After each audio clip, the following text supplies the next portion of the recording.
I need the lines, Deborah. You keep on talking if you want. Okay, you got the lines?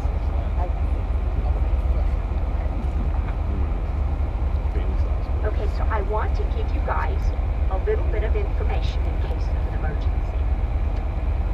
There are some times where we need to leave the island early.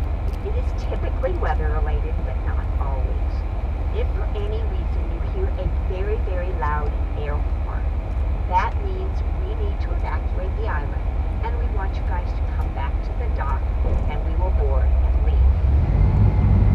In addition, if there is an emergency, I want you guys to look over. Do you see the flat top brown building with the garage door?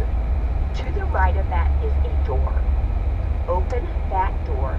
There is a white dock box in there, and in there, that dock box are emergency supplies.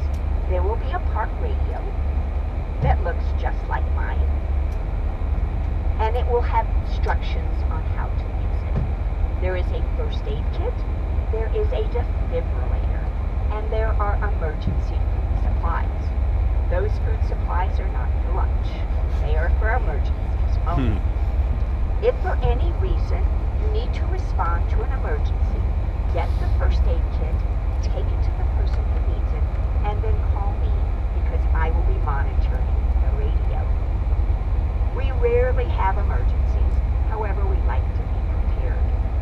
So we are just about to disembark. The kids, you may take your life jackets off as soon as you disembark and hang them